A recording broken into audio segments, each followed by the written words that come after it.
நாயுடு அவர்களுடைய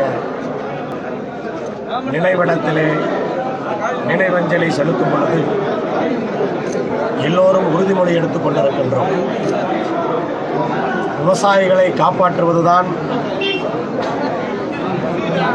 இறுதி மூச்சு என்று ஐயா நாராயணசாமி நாயுடு அவர்கள் வாழ்ந்தவர். இன்றைக்கு இந்தியாவிலே பிரச்சனை வந்திருப்பது விவசாயிகளுக்கு. மத்திய அரசு கொண்டு வந்திருக்கிற 3 வேளாண் திருத்த சட்டங்களையும் இந்தியா முழுவதும் விவசாயிகள் எதிர்த்துக் கொண்டிருக்கிறார்கள். இன்றைய தினம் ஐயா நாராயணசாமி நாயுடு அவர்களுடைய நினைவிடத்திலே எந்த காரணத்தை கொண்டும் அந்த 3 சட்டங்களை அமல்படுத்துவதற்கு ஒருபோதும் இந்தியாவிலே அனுமதிக்க மாட்டோம், அதற்கு எந்த நிலைக்கு வேண்டுமானாலும் செல்வதற்கு தயார் என்ற உறுதிமொழியைத்தான் இன்றைக்கு எடுத்துக்கொண்டிருக்கிறோம்.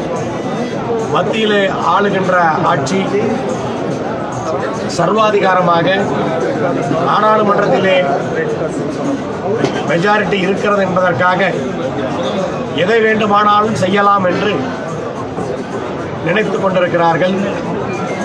விவசாய திருத்த சட்டங்களை பொறுத்தவரை எந்த விவாதமும் இல்லாமல் நாடாளுமன்றத்திலே அதை சட்டமாக மாற்றியிருக்கிறார்கள். உங்களுக்கு நாடாளுமன்றத்திலே ஆதரவு இருக்கலாம், மெஜாரிட்டி இருக்கலாம், ஆனால் வாக்களித்த மக்கள் பாதிக்கப்படும் போது நாங்கள் அமைதியாக இருக்க மாட்டோம். ஓட்டை போட்டுவிட்டால் 5 ஆண்டுகளுக்கு நீங்கள் எதை வேண்டுமானாலும் செய்வீர்கள், ஓட்டை போட்டவர்கள் கேட்கக்கூடாது என்பதல்ல.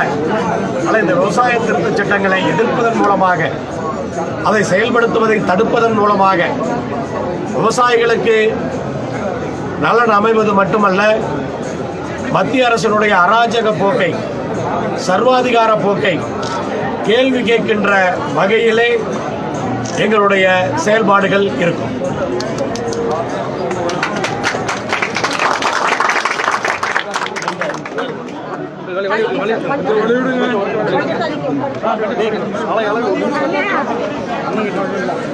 அண்ணா